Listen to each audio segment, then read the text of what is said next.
Député que je suis protégé par le jeu des immunités par la loi. L'avocat est également protégé, le médecin, le prêtre, les ministres. Pourquoi pas l'enseignant? Vous êtes ici dans les écoles de Kinshasa, il y a la kermesse et le matin, les enfants viennent ramasser des choses qui ne sont pas saines au vu des enfants. Ça détruit. Et nous disons que l'école, l'université est un sanctuaire du savoir. Le Grand Move TV, la chaîne du moment. Merci de l'avoir choisi. Vous y trouverez des interviews, de grands reportages, des émissions bien élaborées avec nos invités de grande qualité, de grands reportages. Abonnez-vous vite sans tarder et bienvenue. Mesdames et messieurs, bonjour. Bienvenue à Questions pour un parlementaire. La session de mars vient de s'ouvrir à l'Assemblée nationale. Plusieurs matières seront traitées, notamment déjà beaucoup de propositions de loi sur la table du bureau, entre autres celle de Guy Mafuta Kabongo que nous allons recevoir dans le cadre de cette émission.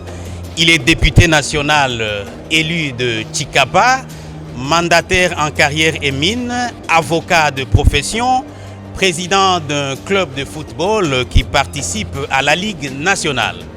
Bonjour honorable. Bonjour. Une présentation bien faite. Oui, hein, c'est un peu les différentes casquettes sous lesquelles j'agis dans la société. Vous avez plusieurs casquettes, rien qu'avec votre casquette de député. Comment vous vous y prenez? Comment combiner tout ça? J'ai envie de dire que j'ai la chance d'avoir été petit séminariste. Dès le bas âge, on nous a appris la discipline, l'ordre et la programmation des choses, quoi. Donc je m'organise à ce que chacune de mes casquettes trouve un contenu qui puisse servir la société congolaise. Même si ce n'est pas tout à fait l'objet de notre échange, mais soit dit en passant, l'opinion note que vous êtes mandataire en mine et carrière. Le Congo est un pays minier, mais comment expliquez-vous ces paradoxes? On n'en bénéficie pas les dividendes, les questions continuent à se poser dans ce sens. En fait, il faut noter que le Congo souffre d'un problème. Nous avons les meilleures lois au monde, je dirais, mais c'est un problème d'application de ces lois. Nous avons un instrument très efficace, le code minier, qui en réalité, une fois vulgarisé, appliqué, respecté, on aurait eu les dividendes de nos mines. La version révisée ou le code de 2002? La version révisée. Vous savez, moi je viens ma circonscription, elle est éminemment minérale, hein. Les matières premières sont là, Tchikapa, il y a le diamant, il y a tout. Et le problème des carrés miniers, tout ça, la non-accès des populations aux carrés miniers, les problèmes des coopératives, tout ça sont des problèmes en principe qu'il fallait régler. Dernièrement, j'ai eu à saisir le ministre des Mines par rapport à ce sujet. Plusieurs carrés miniers sont tombés dans la désuétude. Les détenteurs de ces titres n'y ont plus droit. Il faut prendre un arrêté pour les désaffecter. Il faut prendre un arrêté pour permettre aux coopératives de travailler, mais rien ne suit. Donc le pays souffre de cet absentéisme de l'État dans l'application de la loi. Il faut absolument rétablir l'autorité de l'État. Et pour moi, je dis rétablir l'autorité de l'État, c'est réhabiliter la fonction du chef de quartier, réhabiliter la fonction du chef de telle ou telle autre circonscription. Il faudrait que l'instruction prise à Kinshasa atteigne le Congolais qui vit en province, qui vit dans un village. C'est alors qu'on dirait que l'État, l'autorité de l'État est effectivement restaurée dans le pays. C'est une parenthèse qui est importante, mais que je vais devoir refermer pour passer à la matière proprement dite de notre échange. Honorable, question directe. Sur quoi porte votre proposition de loi et quelle en est l'opportunité?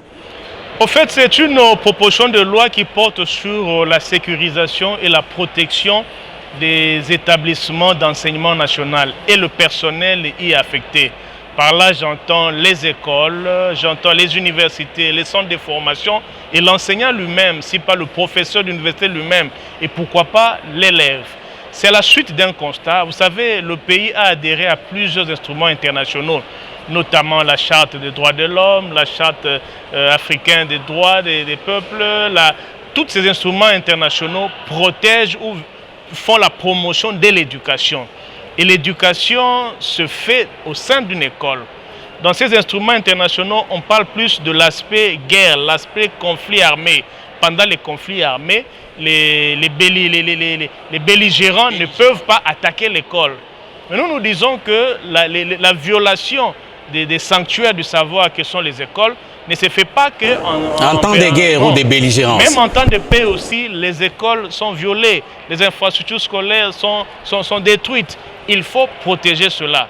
On me dira, oui, au niveau international, il y a des sanctions, ainsi de suite, la Cour pénale... Oui, mais justement, il y a des sanctions. Vous évoquez plusieurs instruments internationaux. Mais est-ce que votre loi ne serait pas de trop? La machine internationale, pour qu'elle se mette en mouvement, c'est beaucoup d'efforts en termes de temps et autres. À telle enseigne que les belligérants, ceux qui détruisent les écoles, ont l'impression d'être des personnes qui ne peuvent pas être sanctionnées. C'est pourquoi nous nous sommes dit, nous devons rendre la justice beaucoup plus opérationnelle en ayant une loi répressive au niveau interne qui sanctionne sévèrement ces faits. J'ai parlé du temps de paix, les écoles sont aussi détruites. Dans la présente loi, il y a une innovation. Non, on va en venir. Il y a une question liée aux innovations. Oui. Puisque vous en parlez, vous venez d'égrener quelques instruments internationaux qui protègent les établissements d'enseignement, notamment en temps de guerre. Mais question à ces niveaux, quelles sont les principales innovations de cette proposition de loi que vous venez de déposer? D'abord, il faut noter qu'au niveau interne, nous pensons que les violations des infrastructures d'enseignement ne se font pas qu'en temps de guerre, même en temps de paix. Nous disons par exemple que la qualité de l'enseignant qui est victime d'une infraction rend les circonstances, aggrave la circonstance. Quand c'est un élève qui tombe parce qu'il allait à l'école, ça devient encore plus grave. Nous avons voulu protéger davantage non seulement l'infrastructure, mais aussi le personnel. Parce que quand vous lisez les statuts de Rome, quand vous lisez tous les instruments qui protègent, qui font la promotion de l'éducation, on distingue d'abord les bâtiments civils des bâtiments des cibles militaires. Et l'école, c'est une infrastructure qui est civile, qu'on ne doit pas attaquer. Mais dans la loi que je viens de proposer ici, non seulement l'infrastructure, mais aussi le personnel, l'enseignant lui-même. Député que je suis protégé par le jeu des immunités par la loi. L'avocat est également protégé, le médecin, le prêtre, le ministre. Pourquoi pas l'enseignant? Je me dis, l'enseignant aussi ne peut pas être victime d'une attaque parce qu'il va donner cours. C'est ça aussi la particularité de l'innovation. Non seulement le bien immeuble qui est l'infrastructure scolaire, mais également le personnel et l'élève lui-même. Ça, c'est une innovation. Et j'ajoute encore quelque chose. Je dis, ce n'est pas que l'attaque d'un bâtiment. C'est aussi l'usage abusif. L'usage qui a comme conséquence la détérioration rapide de l'infrastructure. Vous conviendrez avec moi que le chef de l'État a donné comme mot d'ordre la gratuité effective de l'enseignant. Et le Congo met beaucoup de moyens pour cette gratuité. Les partenaires internationaux également mettent les moyens dans ce panier pour la gratuité. On ne va pas chaque année commencer à investir de l'argent dans la construction, pendant qu'on peut bien garder une infrastructure scolaire pour faire autant d'années. Vous voyez ce qui se passe dans la ville de Kinshasa, les kermesses, les deuils, ainsi de suite, dans les écoles. Ça détruit, ça facilite, ça accélère la détérioration. C'est tout à fait abusif. C'est abusif. Et moi, je pense qu'il faut ériger cela aussi en infraction. Évidemment, il y a une brèche qui est ouverte. Il faudrait que l'autorité de tutelle puisse exceptionnellement, au cas par cas, si pas au niveau de l'autorité de tutelle, au niveau de la province... Vous faites allusion au ministre sectoriel notamment. Il y a le ministre, mais vous savez, le nombre d'écoles qu'il y a, le ministre ne saura pas tout faire. On peut voir comment on peut décentraliser ça, pourvu qu'il y ait une autorité de qui dépend une activité extrascolaire dans l'enceinte d'une école. Vous êtes ici dans les écoles de Kinshasa, il y a la kermesse et le matin, les enfants viennent ramasser des choses qui ne sont pas saines au vu des enfants. Ça détruit. Et nous disons que l'école, l'université est un sanctuaire du savoir. Et en tant que tel, il faut beaucoup plus de sécurité, de protection. C'est pourquoi nous avons fait cette proposition de loi. Parmi, honorable Guy Mafuta, les innovations que vous y apportez, explicitez un peu ce que vous appelez l'imprescriptibilité des poursuites contre les sites scolaires et universitaires, pour tous ceux qui vous suivent. Oui, vous savez, en droit pénal, il y a ce qu'on appelle les prescriptions, c'est-à-dire qu'un fait fractionnel commis en un moment donné, au-delà d'un délai. Un délai temporel bien défini. Oui, on ne peut plus se poursuivre. Mais nous disons non, ce sont des crimes de guerre. Pour ce genre d'infraction-là, on ne peut pas estimer que parce qu'on a échappé à la justice pendant 10 ans, pendant 15 ans, on est exempt. Non, le temps n'efface pas ces crimes-là. À tout moment, on peut poursuivre les auteurs de violations de ces sites que j'estime être des sanctuaires de savoir, de ces sites que nous voulons sacraliser, quoi. Un autre souci, pourquoi pensez-vous ériger en circonstances aggravantes les chefs d'établissement auteurs d'une infraction, par exemple? Pire encore, et ça figure dans vos préconisations. Oui, oui, pire encore, parce que nous considérons que les belligérants ou les bandits ne peuvent pas faire irruption dans un établissement scolaire, dans un établissement public d'enseignement. Et si cette irruption, si cette violation est l'œuvre du chef d'établissement lui-même, c'est encore plus grave. C'est pour davantage responsabiliser les chefs d'établissement qui doivent veiller aussi contribuer à la sécurisation et à la protection de ces infrastructures scolaires. C'est pourquoi nous avons érigé en circonstances aggravantes le fait que le chef d'établissement soit lui-même auteur des faits qui en réalité détruisent l'infrastructure scolaire. Vous vous souviendrez que je l'ai dit ici, ce n'est pas seulement l'attaque, c'est aussi l'utilisation abusive. En venant ici, j'ai dit aux gens que je recevais Guy Mafuta, mais les gens ont été étonnés d'apprendre que vous êtes aussi mandataire en carrière et mine. Un dernier souci, c'est par rapport à ça. Les Congo, scandale géologique, mines, carrés miniers, tout ça, un très bon code minier, mais on a l'impression que ça n'aide pas les pays de Lumumba d'augmenter son budget. Si vous aviez des propositions à faire dans ce sens. La première des choses, j'ai vu beaucoup de ministres des Mines tenter de vulgariser le code minier. Je dis bien tenter parce que chez moi, à Tchikapa, ça ne s'est pas fait. On n'en sait pas grand-chose. Non, on n'en sait pas grand-chose. À peine 2 ou 3 personnes peuvent avoir des bribes connaissances de ça. Et la réalité est que l'on s'intéresse seulement dans des coins de la province où c'est éminemment porteur.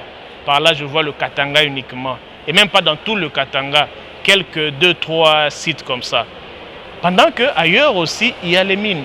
Ailleurs aussi, nous avons besoin que les avantages liés à ce code minier aussi se réalisent. Vous savez que dans le code minier, il est même prévu, il y a même des fonds que les investisseurs déposent au niveau de la Banque centrale avant de commencer les activités. L'exploitation ou les activités. Ces fonds-là, en réalité, servent à la réparation, je dirais, écologique, environnementale. Vous allez quelque part où il y a beaucoup de trous. On a creusé parce qu'on cherchait le diamant, on a creusé parce qu'on cherchait le cobalt. Mais après avoir creusé, après avoir réalisé l'exploitation nécessaire, il faut les couvrir, il faut replanter. Mais qui suit ça? Personne. On s'occupe d'autres choses, mais l'essentiel même n'est pas là. Il y a beaucoup de gens qui se mettent à exploiter, à explorer. Mais avant d'explorer, avant d'exploiter, il y a des conditions environnementales, des conditions d'écosystème. Tout ça, en fait, c'est le cadet des soucis. Ce qui fait que les mines, au lieu d'apporter le sourire aux Congolais, apportent aussi les pleurs, apportent la désolation. Vous allez chez moi à Tchikapa, les gens ne savent même plus aller faire le champ parce qu'il faut transformer ça en carré minier. Le détenteur de titre, au bout de 10-15 ans, n'a même pas versé 1 euro à l'État congolais. Et pourtant, c'est prévu dans le code. Il se permet de chasser les paysans, les agriculteurs, mais vis-à-vis de l'État congolais, il n'a plus droit. J'ai vu les ministres, j'ai écrit, j'ai fait une question écrite, mais sans succès. J'ai vu au niveau des cadastres miniers, j'ai vu au niveau de la province les listes des titres qui doivent être abrogés, mais pas sans succès. C'est le cadet des soucis. Mais justement, qu'est-ce que vous proposez dans ce sens-là? Il faut d'abord, il faut veiller à l'application stricte et rigoureuse de la loi. Il n'y a pas un bon exemple qu'un chef de département qui sanctionne quand il y a inapplication, quand il y a non-observation des prescrits légaux. Il faut commencer par le fouet, par la sanction. Sanctionner sévèrement. Sanctionner, c'est quoi? Faire respecter la loi. Seulement ça, on ne va tuer personne, on ne va que faire respecter la loi et les choses peuvent bouger. Dernier souci avant de nous séparer, honorable Guy Mafuta Kabongo, un mot par rapport aux bénéficiaires de cette proposition de loi, les écoliers, les enseignants. Il faut dire que la loi, elle est là. Nous allons nous battre pour suivre le cursus normal, c'est-à-dire que le bureau va envoyer au bureau d'études, le gouvernement, l'exécutif va donner son avis et nous serons en plénière pour recevoir aussi l'enrichissement. Mais la loi peut exister. C'est aux bénéficiaires de s'en prévaloir. Les lois sont là. Il appartient aux bénéficiaires d'évoquer ces lois, d'évoquer les droits qui lui sont reconnus par cette loi-là. Donc après ici, ce sera certainement des sensibilisations et aussi à l'autorité, aux différentes autorités provinciales. Je vois la police, le ministère de l'Intérieur, le ministère sous-sectoriel, les PSP ou les PST, ou tout ça, d'appliquer, de veiller à cela. Nous devons protéger l'infrastructure scolaire. Nous devons protéger les sites du savoir, l'université, la protéger contre toute attaque, la protéger contre toute utilisation abusive qui a comme corollaire l'accélération même de sa détérioration. Un bien qui est bien entretenu peut servir pendant 30, 40, 50 ans. Mais quand c'est abandonné à la merci de tous, c'est abandonné à la merci des kermesses, c'est abandonné à la merci des deuils, c'est abandonné à la merci des spectacles de catch.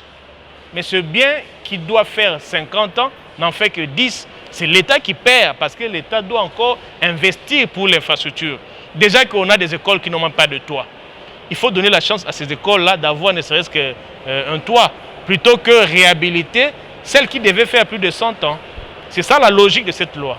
C'est ça la logique de cette loi. Je considère que c'est votre mot de la fin. Vous avez quelque chose à ajouter? C'est aussi mettre en valeur l'activité enseignante. L'enseignant, c'est quelqu'un de très important. Autant, je l'ai dit, on peut protéger différentes catégories de personnes dans notre société, leur profession. L'enseignant aussi mérite cela. Quand il y a crépitement de balles, quand il y a trouble, un enseignant qui fait l'effort d'aller transmettre le savoir doit être protégé, doit être respecté par non seulement le pouvoir établi, mais aussi les belligérants, mais aussi les bandits. On doit respecter l'enseignant. C'est pourquoi nous avons rendu ces infractions-là. C'est pourquoi nous avons considéré la qualité d'enseignant comme étant une circonstance aggravante. Et ces infractions-là sont imprescriptibles. Merci beaucoup, Boutaka Bongo, d'avoir été des nôtres. Je rappelle aux téléspectateurs que vous êtes député national élu de la circonscription électorale de Tchikapa. Et bon vent à votre proposition de loi. Merci beaucoup. Mesdames et messieurs, c'est sur cette note que s'arrête le présent magazine. Merci de nous avoir suivis. Au revoir et à la prochaine. Le Grand Move TV, la chaîne du moment. Merci de l'avoir choisi. Vous y trouverez des interviews, de grands reportages, des émissions bien élaborées avec nos invités de grande qualité, de grands reportages. Abonnez-vous vite sans tarder et bienvenue.